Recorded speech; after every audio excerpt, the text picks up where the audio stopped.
Welcome, welcome, welcome to Inside the Booth. I am your host, Dan the Law, because I am the law. Yes, and tonight we have CG Artist tonight over here, the co-host for the review show, but he's helping me out tonight. Our guest is going to be coming on very shortly. So before he comes on, and so here is video number 1. Hi, this is Mike Torchia. Tune into my new podcast and learn the secrets to longevity. Bodybuilding champion and trainer to the stars, Mike Torchia. I was really overweight when I was a child, really fat. I was an overweight Italian kid from a rinky-dinky town in New York. My father berated me. My mother stuffed me full of Sicilian delicacies, and my peers shunned me.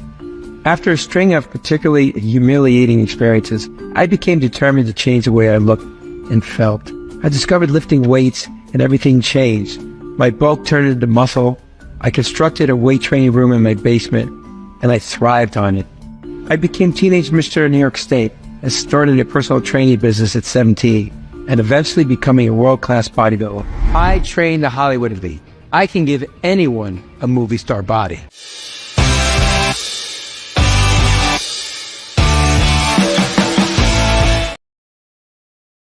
Over the years, I've worked out with many stars. I've worked out with Al Pacino, Kim Cattrall, Joe Mantegna, Kevin Spacey, Keith Urban, and that's just a few. And when I first came to California, I had a gym bag full of drive and ambition. I didn't have anything else. I didn't have any money. I didn't know anybody, but I was driven. I was determined to becoming a successful celebrity trainer. And I became one of the most successful trainers in the world. Tune into my new podcast, Live Well and Thrive. Please come to Chicago. I would like a Hollywood body, please. Thank you. That Yes. is all. Guys. Everybody, Mike Torchia. Hi, Mike. You might. Hey, pleasure to be on. Hey, good to see you. I'm glad you were able to make it. Oh, yeah, no worries. I wouldn't miss this for the world. Oh, sweet. Very cool. Mike, this is Ron over here. He is one of my guest hosts, so I asked him to come on for the first 30 minutes. Pleasure to meet you, Ron. Sorry, same. Pleasure. We just got done watching a couple of your videos, so we're excited to have you. Yeah, I've been having a lot of fun. Yeah, very cool. So tell us a little bit about yourself and what you do, so that our audience can know. Well, the best thing is how I first started in, I'd say in Hollywood, was I was a competitive bodybuilder, champion bodybuilder, and I'd come out here to pursue my career to become a celebrity trainer. That was my goal. In fact, I was watching Rich and Famous. Remember that show? Yeah. Oh, yeah. And I was with a girlfriend at the time, and she was very wealthy, and it was Robin Leach was the name of the guy. Yeah. And there was an episode with James Coburn and his trainer. And they did the story about how James Colbert's trainer himself had become very successful and very famous, and how he drove a Fiat Spider 2000 convertible and had a penthouse condo on the water of the marina. So I turned to my girl and said, well, you know what? Your father thinks I'm going to be nothing but a gym bum. I'm going to go out founder, and I'm going to be a celebrity trainer, the best celebrity trainer in the world. So she goes, okay, go for it. And so sure enough, I come out to California, and it didn't work out so well. I ended up sleeping on my friend's couch. My car got repossessed. I hit zero. And all I did was just train and go to some of the local gyms and just train people for minimal amounts just to get back on my feet. Well, sure enough, just happened to be walking in Gold's Gym, and someone at the front desk said, hey, Mike, I have someone on the phone. They're looking for a trainer to train him and his wife. And I said, I'm available. I just happened to be walking by the desk. And sure enough, it was John Tesh and Connie Selica of John Tesh was hosting, it was Entertainment Tonight. And sure enough, I started training them for years. And God, I started being very, very busy after that because word got out I was training them. And in fact, about 3 years later, I was featured on Lifestyles of Rich and Famous with Connie and John as the top celebrity trainer. Wow. So Full my circle. dream came true. Okay. So dreams do happen. They come true when you really work hard enough. So I put it out there. But as time goes on, I started training all kinds of celebrities, and I went to the Beverly Hills Hotel, and I ended up introducing myself to the concierge. And of course he said, hey, sure, we need a trainer. There's nobody down there. And then Hotel Bel Air, and then all the other hotels out here, Peninsula. So I started being the concierge of health and fitness, and that's how I started meeting all these kings and lords and queens and owners of sports teams. So then I created a personal training company, and then I started recruiting more people. And then eventually I started offering all kinds of services like massage, cupping, shiatsu, chiropractic, soft tissue work, specifics for health and wellness. So I've now created on-demand medical. I even arranged for security, dream experiences. I grew the business as a clientele-based group. So what I do now is actually I'm producing a lot of films because I now have powerful relationships in the film industry, and I'm working with a lot of powerful producers and actors and directors, and I'm financing movies right now. So I got a pretty cool life, Yeah, that is cool. Speaking of movies, we do a lot of movie reviews on this channel. What is your favorite movie of all time? Well, my most favorite movie was When Harry Met Sally. Okay. It's such a feel-good movie, and Billy Crystal is a lovely soul. Meg Ryan. I mean, the movie was it's just amazing. I mean, that's as far as a feel-good movie. I love all the Tom Cruise movies, the Mission Impossible, Top Gun, you name it. I mean, but there's so many movies that I enjoy, but I usually like action, comedy, but I love horror. Even the cheesy ones where the girl's running in the woods and then she falls. That's cool. That's very cool. But the funny thing is, I know, of course, Sylvester Stallone, he's a dear friend of mine, his brother Frankie. So I love all the Rocky movies, Rambo, Expendables. So I kind of divide it up with people that I work with and I also know. But, it's kind of funny because when I see them in a movie, I actually know how they are. Right. So sometimes I'm like, okay. Yeah. I'm not saying about Sly. He's an animal. Right. He is an animal. I got to tell you something. And I got to say, Tom Cruise, he becomes the character. Yeah. That man, as you can see, he's always running in his movies. It's hysterical. Every movie that he's done, even from The Firm, he's running. And he always makes sure there's a running scene. That's his, calling card, Oh, that's cool. That's cool. But I've got a chance to work with Lionel Richie. I mean, I've worked with somebody from music to film, and just really wonderful people. Because I only work with wonderful people. I'm not going to work with someone just for a paycheck. I'm at that point now where I have to be very selective. But I've worked with very gifted people that were very respectful and kind and thoughtful. So over the years, I've accumulated some really great friendships, along with just colleagues that I now do business with. Nice. It's like a bonus, right? Yeah. So I'm going to the Kentucky Derby. I was invited to attend that, and I'm bringing Cole Hauser. He's on Yellowstone, and we're going to go up to have some fun. And then week after that, I'm flying to the Cannes Film Festival, going up there with Kevin Costner, and going to have fun going to his premiere and hitting all the parties and hobnobbing with all the Hollywood leads. So I have a lot of fun things I do besides the training, because I like to be able to enjoy life, not just always running from appointment to appointment, Right. No, that's good. That's good. Yeah. So you are also into health, right? Health and wellness. I live for it. Now I do a lot of things with various charities, a lot of foster children programs. I'm a mentor for Boys and Girls Club of America. I've been that mentor for many years. We work with these groups where we have about 3,000 kids every couple of months, and we do a half hour of conversations with various experts. So I go and get a pilot, I get a fireman, I get someone who's a police officer, I get a model, I get someone that's an extreme sport like skateboarding, and I get an actress and someone that does hair, makeup, and different jobs. And then we form these groups. So maybe they want to go to the group to see what it's like to be a pilot, or how do you become a pilot, or what is it like to be an actress, a makeup artist, or a trainer, so on, and a physical therapist. So I arrange all these experts, mainly in health and wellness and beauty. And then the kids, they're from tweens to teens. They're usually from like 13 to 18, and they can actually talk to different people. So every half hour, you move to another group, and you move to another group. And then this way, the kids get exposed to different types of trades, because they're all inquisitive. Some of the kids, hey, I've always wanted to be a fireman. Well, there you go.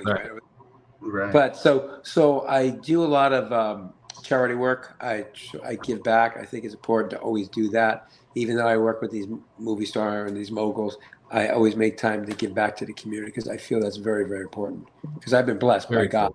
Really, seriously, the universe has been in alignment. So I do everything I can to give back and do the right thing. Yeah. Very cool. And that's why I started my podcast, Live Well and Thrive with Mike Torchia. And we cover all kinds of aspects of life. I recently had Ron Kardashian on, and I said, hey, what's it like having that last name? He goes, Mike, I get about 100 death threats a day sometimes. Oh. Yeah, Wow. no, and he's a motivational speaker. So he says, Mike, it's hard to take me serious, because they're like, well, wait a minute, you're a Kardashian. Yeah. So he had an uphill battle, but I got to tell you something. He's very successful. He's driven. He's a very straight and narrow person, and he's been a dear friend for years. So, but then I had Fabio come on. I had Frank Stallone come on. I had Chucky Zito. Chucky. Yeah, I just watched that one. Right. I also had I have Pablo Escobar's son, Sebastian, coming on in a couple of weeks. And he's going to talk about his life when he was a child, then what is going on now, and what he's doing to give back to society. He actually has a program where he's in Mexico right now, and he's helped over 250,000 kids to deter from getting into drugs and to being gangs. Because he goes, Mike, I go to these schools, and the kids want to hear all about my father, and they want to. My father was their hero, and I go, my father was no hero. He's not someone you should ever be, because look how his life ended. So he goes around talking to people, and he has these goggles where the kids can see a virtual world. And there's two routes they can take, A and B. One is if you pursue the road of being like his father, into drugs and gangs and so on. And the other one is to find a career and find happiness. And they kind of forecast the future of which road you go. And basically they see you in prison and then eventually dying or getting killed. And the other way is prosperous, having a family and have a career and doing wonderful things. And he's helped over 250,000 kids. So I'm helping him with his mission. I'm going to be doing a docuseries about his life. He's not allowed to come here to the United States because Homeland Security will not allow him to come because of his last name. That's pretty sad. That's unfortunate. But I'm working on it. I've reached out to them, and I'm doing the best I can to see if we can make an exception for him to at least come to do this documentary, to share all the good things he's doing right now around the country. That's cool. Very cool. But, my main goal is to promote health and wellness, inspire people. We talk about funny stories, and I try to make it where it's an enjoyable experience. Because, see, my expertise wasn't that. It was just so great at it as a trainer or knowledgeable in nutrition and the biomechanics of the body. Even though I had all that, I'm a storyteller. I'm Italian. So when I would be training Matt Damon, I'd be telling him what it was like to train, Nicole Kidman or this one or that one. And they all want to know what it was like to train so-and-so. Tell them Sly about this one. So it was kind of fun because they actually care about what other people were doing, what kind of workout were they doing. And then also, I work out with my clients because I'm as strong as a bull. So they get inspired when they see a man that's powerful. So I'll go, let me do a set, then you do a set. And I actually watched, especially Matt Damon, when we were training for the Born Identity, he got so powerful because when he first started, he was really not training as heavy as I wanted him to. And then boom, he was hanging with me pretty good. So I was impressed. But I do that with men and women. Now, I know how to train women specifically. I worked with Kim Cattrall for Sex and the City. As you know, Kim was the star of that show for many, many years. And I got her ready for the audition too. So she was telling me about how she had this audition for this new show at HBO, and I said, "You're going to nail it." And sure enough, as you know, she had done that. Then Roseanne Barr, I had trained her for her 50th birthday celebration and got her ready for her reality show. Then she actually put me on the reality show. And I got to send you guys the footage. It's so funny, the episode we did. But I've worked with Sinbad. Sinbad is an amazing character, lovely soul. And he's had some health issues. God bless his man. Yeah. But a lot of the people I work with, like I said, are solid, good-hearted people. Hey, like Rodney Dangerfield was a very dear friend. Oh, and I worked with him, and I got to tell you something. He had a heart of gold. That man went through hell. He was his mother brought him up as a single mom, and I got to tell you something. He went through a lot of hard times. He was very depressed, thought about suicide all the time, and he said comedy was the only thing that kept him alive. So, and in fact, that's very common among comedians, that many of them are suicidal, and they get into comedy to help heal themselves. Yeah. So I got to know people way more than what people know from the media, or in the magazines or on TV, because a lot of these actors just play a role, but they're much different in person, and they're just playing a role. Sometimes people don't understand that, And but what I hate is when I'm with a celebrity and they're about to put food in their mouth, and then someone comes over, "Hey, can I have a selfie?" And they have food in their mouth.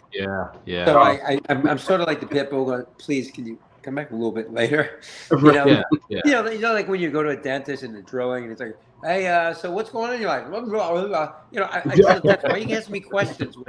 Or even too, the waiter, I'm just putting the food in my mouth. He goes, "How is it?" I'm like, it's a timing. Everything's timing. Exactly. Yeah, I think everybody gets that. But that's how you can relate to it. But my life there's always something exciting and interesting. I was at the Baywatch had a poker game to raise money for All In for Africa.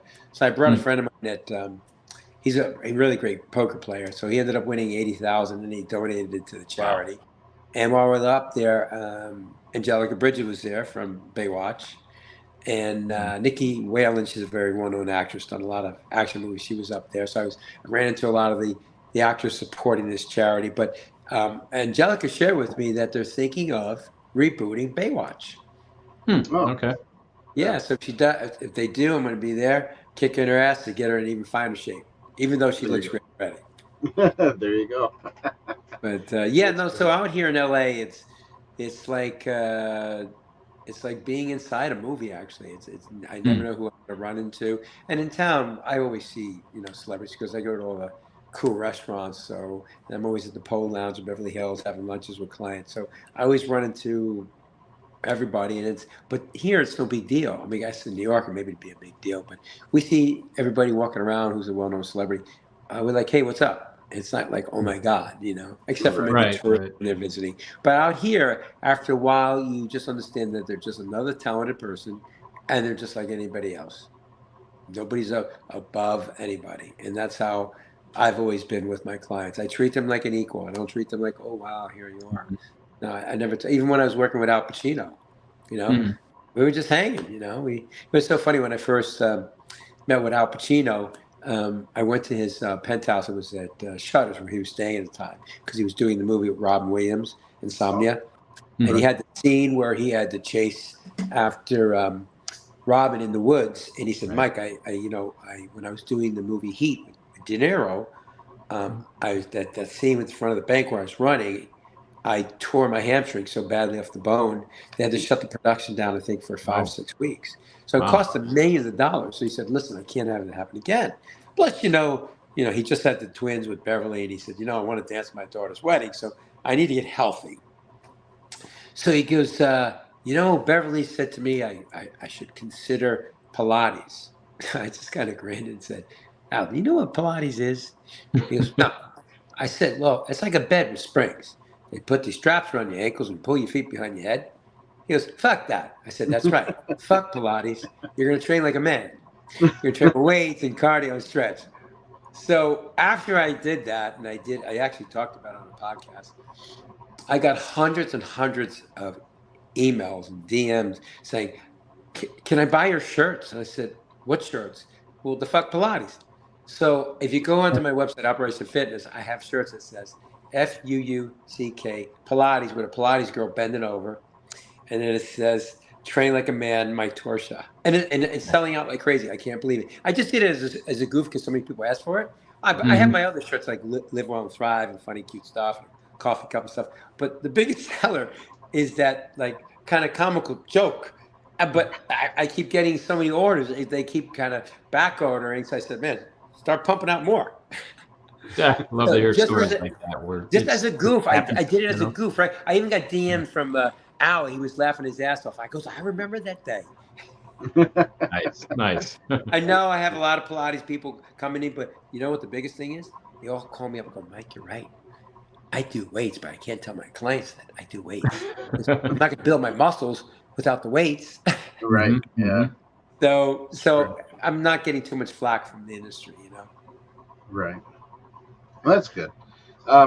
So what kind of foods would be good to eat if you're trying to, build muscle and lose weight and stuff? Well, I always tell people that the caveman diet, where basically it's vegetables and fruits and high proteins. The starches you'd have to control, but I share with people it's best to what we call carbohydrate cycle. Because what happens is when you bring down the carbohydrates and you have lots of, say, roughage through green vegetables, and you have high quality protein from chicken, beef, turkey, eggs, fish, things like that, you're having the highest quality protein. When you have to get it from tofu and other sources, it's not a complete protein, and you're not going to get the sufficient amount of protein to maintain your muscle mass. Now, your muscles are protein. That's what they are. Protein is from the Greek word of first importance, proteus. So it is of first importance. So, for instance, if you don't take in enough protein, your body will start liquefying and feeding off of your muscle. And that's why sometimes when people do too much fasting, like the intermittent fasting, which I'm totally against, you start eating up your muscle tissue. Yeah. For instance, like Ozempic and Mounjaro, all those other type of drugs that is supposed to be used for diuretics, but now it's been approved by the FDA, which I think they're out of mind, is very dangerous because here's proven fact from all the studies done. When you use those drugs to lose weight, 40% of it is muscle, 30% is water, and 30% is fat. So all you're doing is deteriorating this muscles that you've developed over the years. You're losing an extreme amount of water, and now you're putting your body in a starvation mode. Then what happens when your body goes to starvation mode, it starts producing reverse T3. T3 drives your metabolism. Reverse T3 slows it down because it's going, I have to survive on less food. So when they take those drugs or go too long in intermittent fasting, your body is now compensating because it's like body chemistry knows, okay, well, if we're not ingesting enough calories, I have to now survive off of the protein, which is the stored muscle tissue, and live on less calories, so it lowers your thermostat. So that's when people come into really bad problems. So I've been advising people, what you need to do is realize that if you reduce your calories, just simply, it's a mathematical problem, 500 calories a day for 7 days, 3,500 calories is 1 pound. Now, if you exercise where you're burning 500 calories a day and reducing your calories by 500, now you're losing 2 pounds a day. See, fasting is only caloric restriction. Because if, say, you're taking in 2,000 calories a day, at the end of the week, that's 14,000 calories. But now, if you're fasting for 3 days, you just omitted 6,000 calories from your weekly caloric intake. Why would you want to starve yourself for 3 days? Okay, lower the calories, burn more, then you can have your meals. You don't ever feel like you're depriving your body, because also when you exercise and you have protein and carbohydrates, you are more powerful, you have a more efficient workout, and less chance of blacking out, which I've seen on the treadmill from people that do fasting cardio, which I think is totally insanity. You're better off to do anything that's less abrasive and evasive to your body. So it's common sense. And I tell people, how about this? If you just have protein with vegetables for 3 days, and the fourth day, you can have plenty of carbohydrate. I don't care if it's pasta, rice, potatoes. Enjoy it with your protein. You're never going to lose weight. In fact, it'll speed up your metabolism because when you start ingesting higher carbs and higher calories for that one day, it actually stimulates and boosts your metabolism to burn faster. So actually, when you increase your calories, say that fourth day, you could even do it on the third day, you're going to stimulate your metabolism. And then the next day, you drop it down because it's all protein and green vegetables, which are very low in carbs and calories. So I tell people, hey, that's what I've been doing for, God, it's been probably 40 years, and I'm the same weight for 40 years. So I must be doing something right. It's not a drug. I don't have a fast metabolism. If you go see my family at a family reunion, they're all fat bastards. Yeah. They're big and fat. So it's not that I had all these special genetics. No, I work my ass off. I'm the kind of person, I look at a donut, I'm going to gain weight. You know, so I was part of the tribe. I was a fat kid, 14 years old. I was 51 pounds overweight, you know, at like 4'8". So that's what I'm saying. It's the way you treat your body, how you eat. Now, you got to remember, later on in the day is the most important, crucial time because it's not only the food you eat, but what time you eat it. Now, you don't want to eat an energy food at nighttime because now you're going to the resting mode and then to the sleep mode. Why would you have to take in the carbs when it's just to be protein and vegetables? Have the carbs for breakfast and lunch.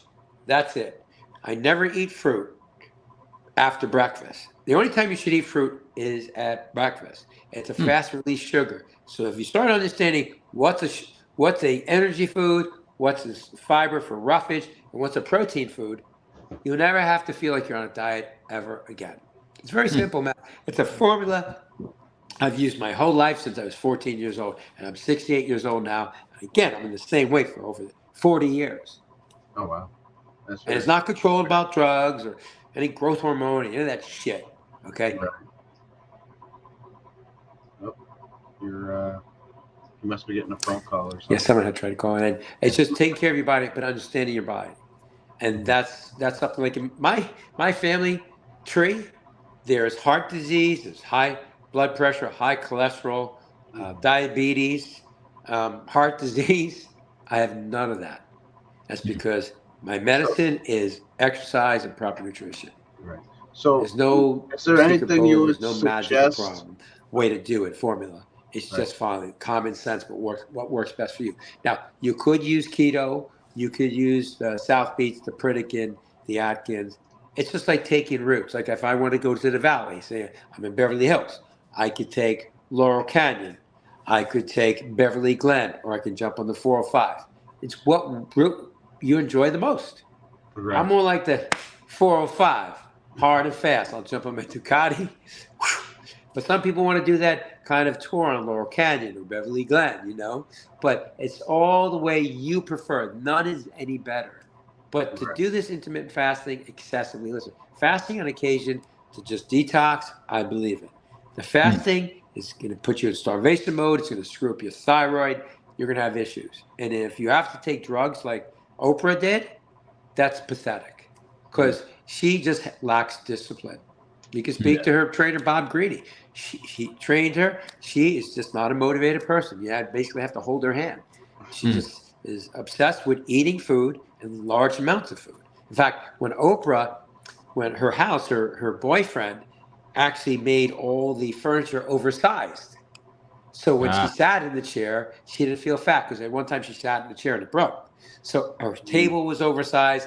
It was almost like remember that movie, was it Mr. Big or whatever, where it was taken at that toy store? I forget the name of the movie, where everything was oversized.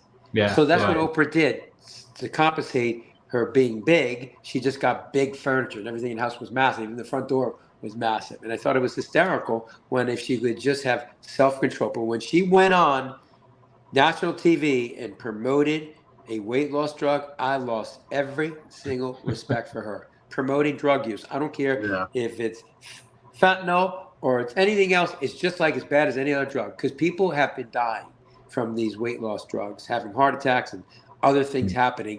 and this is not something that you should promote.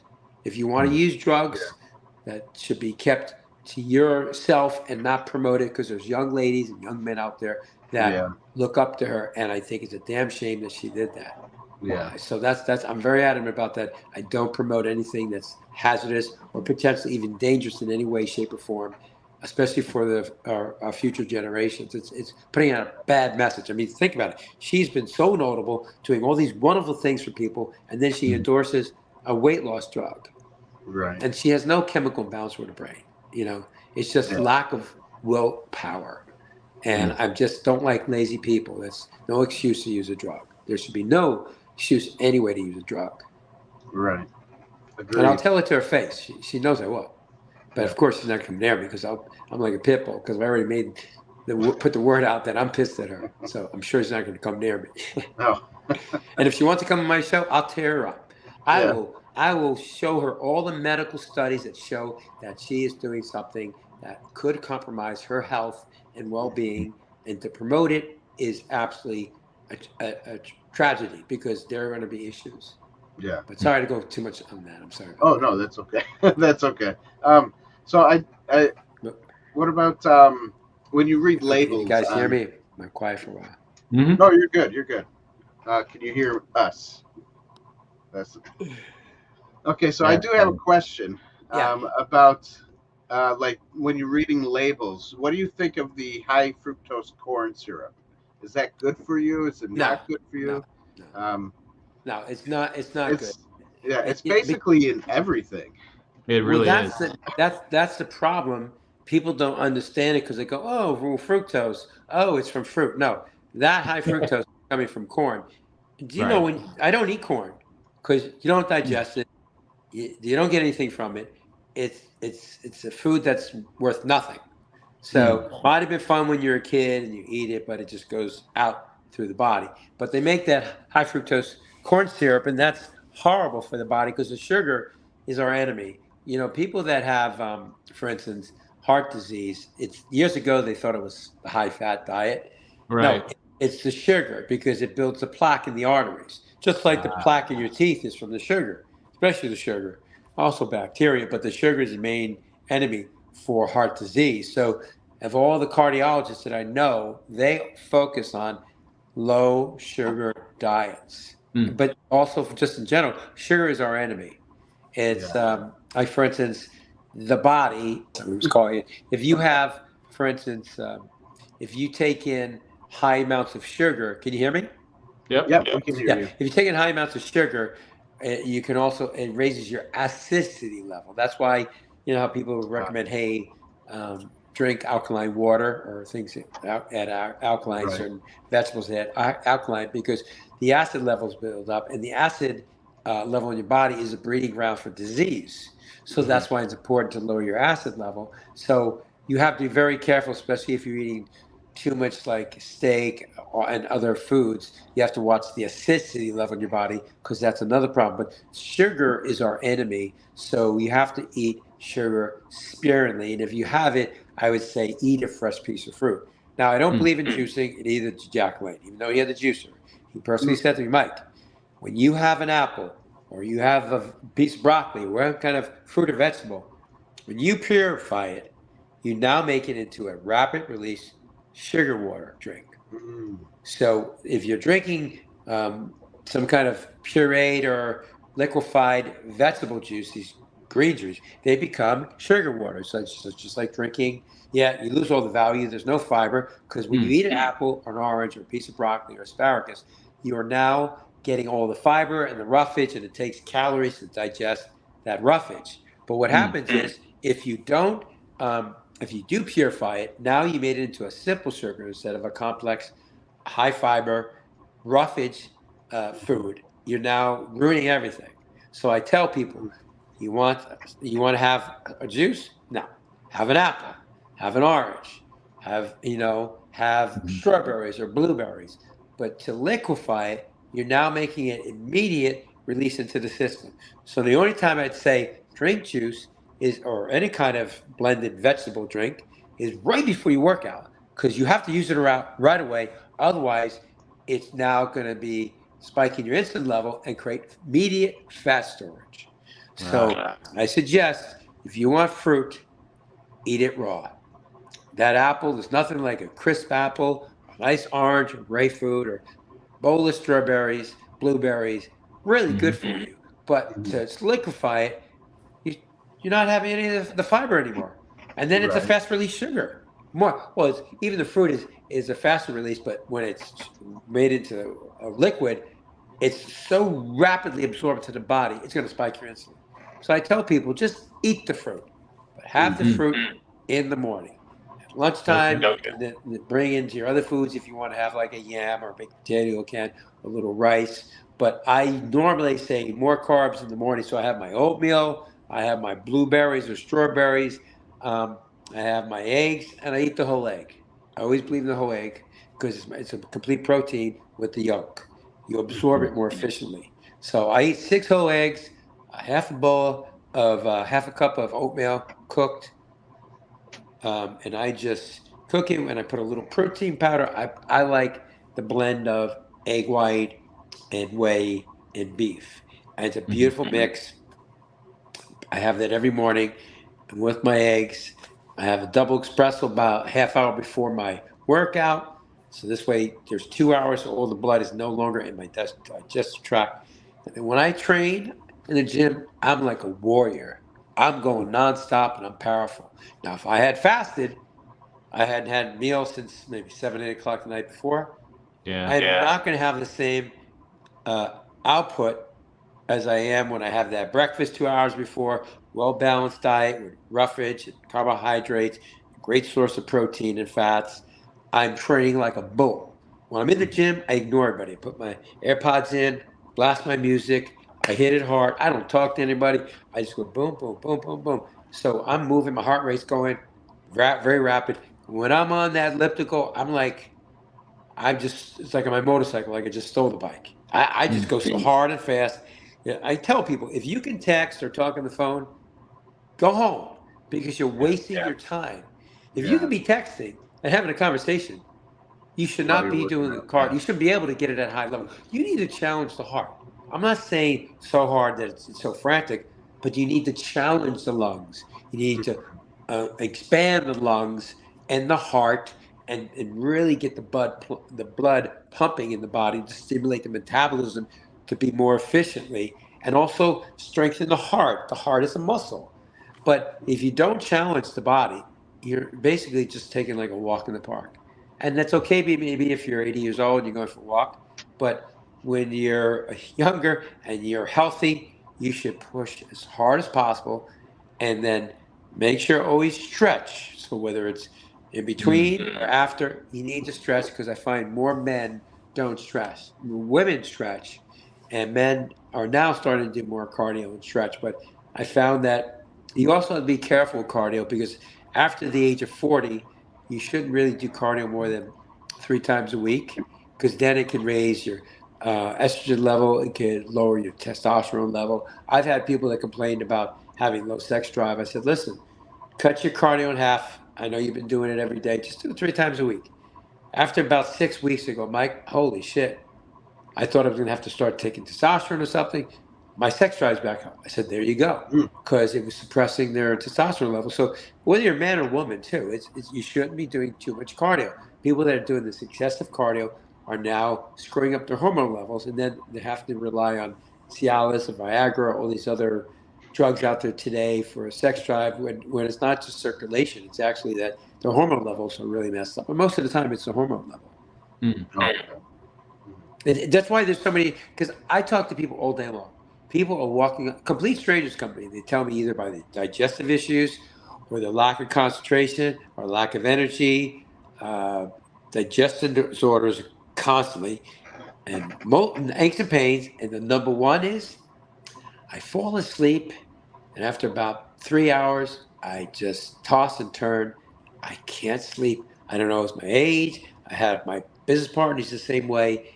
Now, there's a whole method of resetting your rhythms, and I help people learn how to sleep. And it's about training your body and your mind But because of what goes on in the world today, watching the news before you go to bed or something that's disturbing, your mind is replaying it the whole time you're trying to sleep. And also the temperature of the room, how bright the light is, all these things. I've had people that said, hey, they've had insomnia, and I've helped them be able to have a full night's sleep. And I tell people, it isn't the amount of hours, it's the quality of sleep. And that's the key thing.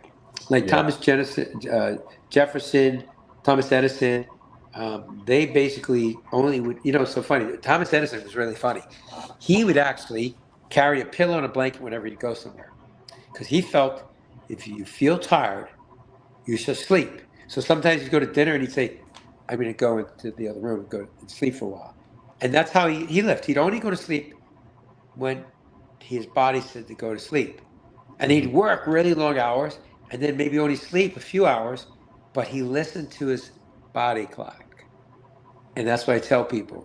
If you feel tired and you usually go to bed at 11, but at 9:30, 10, go to sleep. Listen to your body. Same thing with eating. If you get up, you don't really feel eating right away, wait a half hour, an hour. And then if you feel hungry, eat. If you start listening to your body, you'll know when to add more carbohydrate, when to add more protein, or reduce it. You just have to learn how to listen to your body like I have. And that's what I do when I train people. I get them to understand their body chemistry. And I'm telling you, it will change your life forever. Yeah. Very cool. That's good. And hydrating. Yeah. Hydrating all day long. I sip water, and also I don't drink water out of a water fountain. I have to make sure it's quality water because even if they say it's filtered, you can't trust that today. This is contamination. You have to be very careful. But I would just say if you're careful with what you put in your body, put it this way. I don't put anything in my body unless it's add value. So before you put something down your throat, think about what you're drinking or eating. Does this add value? If it doesn't, don't eat it. Don't drink it because you'll pay for it later. Because even if you have a fast metabolism and you eat food and you don't get fat, well, that doesn't mean you're not building cholesterol and other things in your body. Right. It just shows that you don't show it exterior. In fact, it's good that if you eat something wrong, it shows in your body because that's going to stop you from messing the internal part of your body. So I think of it as a blessing that I can look at a piece of cake and get fat because I have to be careful because if I'm going to put anything in my body, it's got to be quality foods. And I'm not into sweets. And to me, I'd rather have a nice piece of, like quality bread, whole grain bread, or I like rice, I like pasta, or potatoes or yams. I'm not into the cookies and candies. To me, that's negative. I can't see conceiving of putting that in my body. Interesting. Yeah. These are the things I want your audience to know. Think about what you put in your body. It's so important because it will change your body and it'll change your health and your whole attitude about life when you start feeding your body, respecting your body. Because I when I was 14 years old, I was that overweight kid that first walked down into that basement of the YMCA in White Plains. The guy that changed my life was Frank Masello, and he said, "You're a human garbage pail," and he poked me in the stomach. And he said, "You are what you eat." And he's so true. And if you eat fruits and vegetables and whole grains and lean fish and chicken and beef, you'll live a long, healthy life. No matter how long you live, you'll live a better quality life. But if you don't respect your body and eat the proper foods, you'll pay for it one way or another. Right. Now, what about? But I share my wisdom with my clients and my friends. I don't mind. I could talk about it all day. I do talk about it all day. Because people always ask me. I just was at a restaurant. I was just eating in the bar for lunch, and this woman started asking me questions. And I'm like, do you mind? I said, not at all. I love doing this. I love helping people. And I think other people should pay it forward. Because we need to do that. That's what society is about. Paying it forward and doing the right thing. And that's when I do it for the purpose of helping others. I'm not all about, you need to pay me. I'm not that way. It's different when I'm with my business and someone can afford it. But I do a lot of things for people because they can't afford it and they need some help. So I've always made time to donate time for people that need help. Yeah, thank you. I've never said no to anybody, and that's my motto. Yeah, thank you for that. That's very cool. Awesome. Yeah, what of our But again, it's a fun journey. Being a trainer to me is just really a rewarding career path. So when people tell me they're going to be a trainer, I'm like, yes, because I know what it's like. It's an enjoyable experience, and you change lives and you help people live a better quality life. But you have to do it for the right intention. I see these people on Instagram and TikTok and all that. They're just doing it to get a lot of followings and maybe get an endorsement or something. I mean, I think they should just do it for the fact of doing something really good, pay it forward. They'll probably get better karma if they just did it for the right reasons instead of using the filters. And it's so funny. I see a lot of these people that are on Instagram and there are these fitness whatever gurus they call themselves. They've never trained a celebrity. They call themselves a celebrity, but they're a celebrity because they have a lot of followings. But then I'll see them in the gym, and I said, "Well, I just saw your picture. Your abs don't look like that." They go, "Well, I got this new filter. But this is how I look when I'm in shape for a show." I go, "Well, that should be how." I said to them, "Listen, I'm 24/7. Whenever I had a photo shoot for Muscle Fitness or any kind of magazine or GQ, they can call me up. I'll be ready the next day." Right. Right. Joe Weider taught me one time. He goes, "You know what? A concert pianist practice 14, 16 hours a day.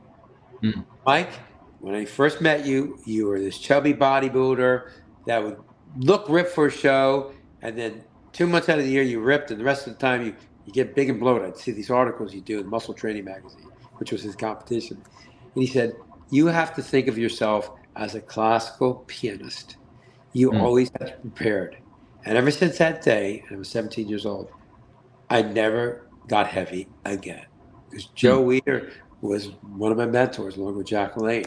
When he told me that, it sunk through. He said, "Why are you putting this ice cream and the cookies? Because I'm sure you're eating that crap." I go, "Yeah." He goes, "Well, stop it." And he got it through my head. And I wanted to be a champion bodybuilder, and I did become a champion. But it's people like him and Jack LaLanne and many others that gave me that direction.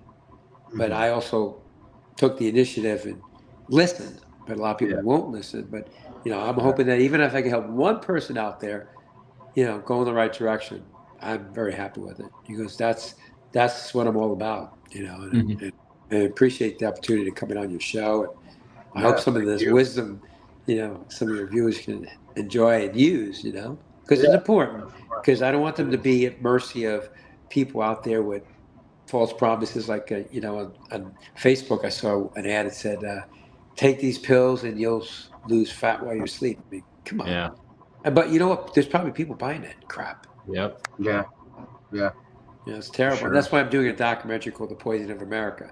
I did a call to arms. Hey, if someone gave you a program that claims you're going to lose all this weight or build all this muscle, or you tried an exercise equipment or some supplement, or you got some bad advice from a trainer, send in your video, and you may be selected to be in my documentary called "The Poison of America." So that's what I did. And so far, I'm getting hundreds of videos.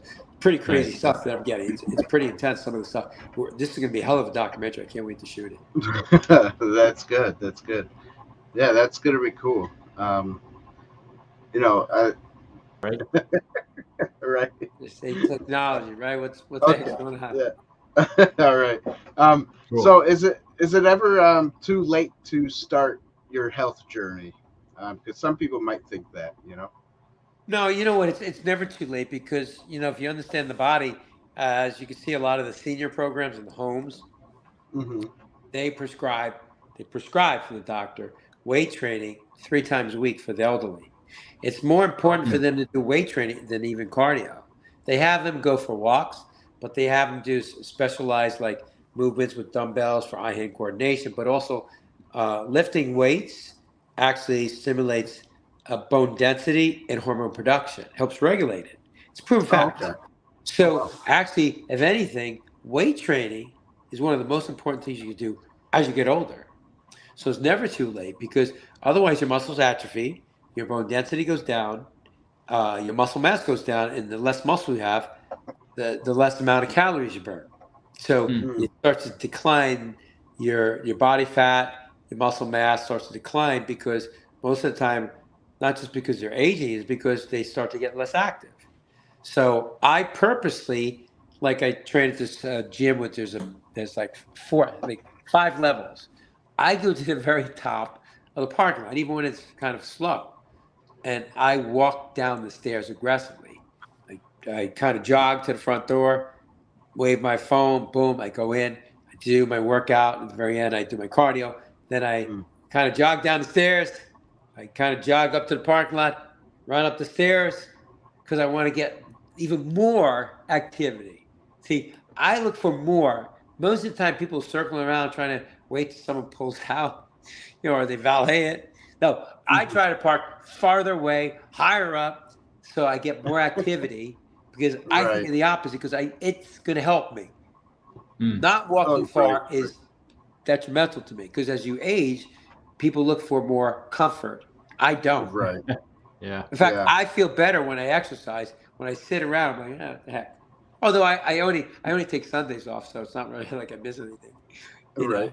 But again, even if it's Sunday, I'm riding my bike, at the beach, or I'm running my dogs, or I'm playing tennis. I'm active. I believe in totally being active, because it keeps your mind, sane. Frank Stallone's mother died at 99. That woman was doing dance. Yeah. She was doing Pilates. That woman was jogging. I see her brisk walks with her dog down San Vicente and Brentwood. I mean, this is a 99-year-old woman.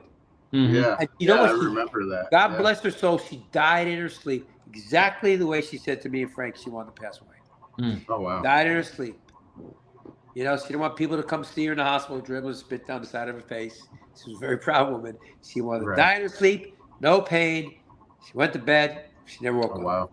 Wow. But 99 years old. So Frank and Sly, they come from great stock. The father lived for a very long time. So, but I just think also too, you need to take care of yourself. I mean, Sly eats very well. So does Frank. We go out quite a bit. But it's important that you take care of your body, because you can't just rely on genetics. Because even the best genetics can, if you don't take care of yourself, you'll pay for it. There's a question from one of our viewers, says, ask you about Pilates for women with spider veins. What can you do about it? Is there something that you can do about that? Well, see, the problem with the spider veins, there are a lot of surgeons that I work with, that are plastic surgeons, and they deal with that. But, with Pilates or any kind of exercise, all exercise is good. Stimulating circulation is good. But, they have procedures for the spider veins, because that's the only way you're going to do anything about it. There's no amount of exercise that's going to change it. That's a genetic issue. I've known a lot of women that do Pilates and yoga and other things. They stayed away from doing cardio, because they just thought it would enlarge it. I think either way, as long as you're taking care of your body. But when you have the spider veins, that's something that's a medical issue that doctors are more qualified, because they have surgeons that do handle that.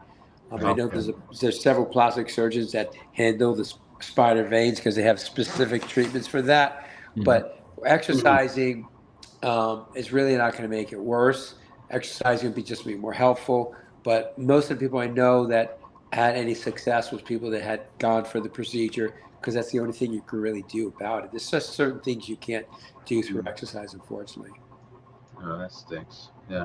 Yeah, unfortunately. But again, it's always good to exercise. And, Pilates, look, Pilates is good, but you need to do some weight-resistant movement to really get the hormone and the bone density increased, because you need that kind of intensity. Even though Pilates has a different type of it, like almost like isometric, the weight training has a whole different effect on the body chemistry. So I just prefer people would do a balance. And if you want to do yoga and Pilates, that's great. But do a little bit of weights, do a little bit of cardio, do a blend, and you get the best of all worlds. That's good. That's good. Because you don't want to overpromise and then underdeliver. I just tell people, got to be realistic. There's so much that you can do with exercise and good nutrition, but you can't cure certain ailments that genetically you can't do anything about, which is unfortunate. Well, diabetes can be controlled through diet and exercise. But it just depends if you have type 1 or type 2. But if you have the type 1, then you have to take the insulin, unfortunately. But, things are changing. They're finding ways to help out people with MS and other things. Like the red light bed is found to help people with MS. And cure other ailments. The red light bed that's out here that I use was designed and created by Dr. Carl Rothschild. It's called the Trifecta bed. It has to be one of the finest beds. It helps rejuvenate your skin. It helps heal your organs. It helps heal any damage, or if you have any scar tissue. It is an amazing, amazing piece of equipment, and they're being put into chiropractor and med spas. It's like a sunbed. You get in there for 12 minutes. You do it 3 times a week. Within 6 weeks, you actually start to see hair growth. You should start to see the skin looks better. You start to see less imperfections on your skin, maybe sun damage, less wrinkles around your eyes. It is amazing. And I have a lot of my clients that go there religiously. I go 5 days a week for 12 minutes. And I got to tell you something, it's not damaging. You can open your eyes. It's the red light beds have a certain type of bulbs that actually heal the body. And what I found out from Dr. Rothschild is open your mouth and it gets deeper into the lungs, the throat. If you have any kind of gum infection, kills it. It's so funny. I had a sore throat. I was traveling a lot and I wasn't sleeping as much because I had all these press junkets I was doing. And I had this bad sore throat. So doc said, just make sure you open your mouth. And after 3 sessions, it went completely away. And I was glad because I didn't want to do a Z-Pack or do gargling, whatever. After 3 days, it totally, after the first day, it faded. Second day, almost gone. Third day, completely gone. So I'm a big believer in it because I tried the red light bed for about 3 months, 5 days a week. I got to tell you something. I will not stop. It is so great. My skin looks great. It doesn't give you a tan. It just makes your skin more youthful and better glow. But my joints are working smoother. I have less joint pain from after my soreness from the workouts. So I noticed that it's part of my regimen. And it's very inexpensive. It's not something that's a very costly thing. So I tell people about it. Try it out. See how you like it. Got nothing to lose. Right. But those are the kind of things they call biohacking, but it's all good, and it's important to try things like that because if you can find a way to simply help heal the body and be more useful, you'll live a better quality of life. You may not live longer, but at least you'll have a quality of life feeling better about yourself. Yeah, for sure. Very good. That's very cool. Yeah, and that's what I do on my show, Live Well and Thrive. I talk about all kinds of things, like they have the shockwave machine. The shockwave machine stimulates your body to produce stem cells. So if you have a damaged shoulder area, you put the shockwave machine on it, and it's like it has these impulses. Sometimes it gets faster and then faster and faster. It'll stimulate stem cells to go there to help heal it. And it's very expensive, because most of the time it's $3,000 to $5,000 a shot to one area, like a knee. My Sly was doing it. He was getting it like 3 times a week, and it was costing him $15,000 because he was paying $5,000 every time he did one shot for his knees when he was really not feeling well from all the stunts he did. So, but the shockwave machine stimulates the area that you're hitting. So if you're hitting bicep or elbow or tendonitis or knee problem, it'll help stimulate the stem cell in your body to go to that area, the damaged area. So that's why I've been using these healing methods for my own use. So if I had a little stiff soreness, a little scar tissue from years ago when I trained really hard and strained myself a little bit, I've been using it, and now I'm like, my body's great, moving around, great, feeling good, playing tennis, incredibly better, faster, smoother. So if you start doing these things and watching my show, people are going to learn about all these new methods of healing the body. We get into about plunging. We talk about every aspect of conditioning, from the intensity training, to the Mike Menser, workouts that were super intense, the type of CrossFit workouts and all kinds of different things. We cover every subject matter you could ever imagine. And I bring in all types of experts. I've got Jean-Claude Van Damme coming in next month. Tyson coming in after his fight. So I'm just bringing in all kinds of cool people. You can learn their story. Ron Perlman came in. He did Sons of Anarchy and Hellboy. Oh, nice. He talked about how he first got into acting. He went to the movies with his mom and dad. He saw a movie and he said to his mom and dad, I want to be an actor. And he said, Mike, I never shared this with anybody. So I get to talk to these really cool people that tell me where they came from and how they first started. It's not just a fitness show. I have people come on and talk about their journey, how they became who they are.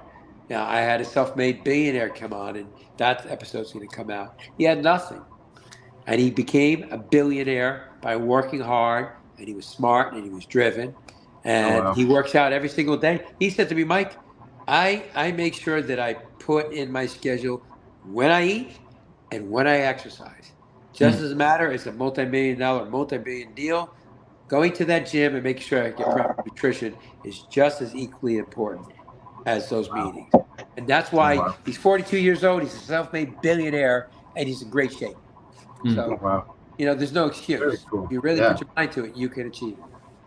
Very cool. Yeah, that's great. Love it. Yeah, but Well, thank you for yeah, letting me come on. I thanks know I've for got to run coming off with on. that. Yeah. Yeah, thank you for coming on. We'd love to Yeah. have you back sometime, and Yeah. tell Yeah. us more of your journeys and more things that you learn as you keep going. Oh yeah, That's listen, great. I'll have more stories next time I come on. Yeah. Talk about, Yeah. Nice. the Kentucky Derby, the Cannes Film Festival, and probably some other crazy shit that I've done. Very Right. cool. Exactly. That'd be cool. But thank you. It was an honor and a Yeah, privilege to thank be on your you. show, man. Yeah, thank you. Thank you. Pleasure. Yeah. Yeah. It's You're welcome. great. And stay in touch, guys, and keep up the good work. I love your show. No, oh, thank you.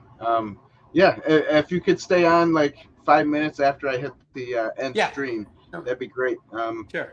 So yeah, so everybody, we're gonna end tonight.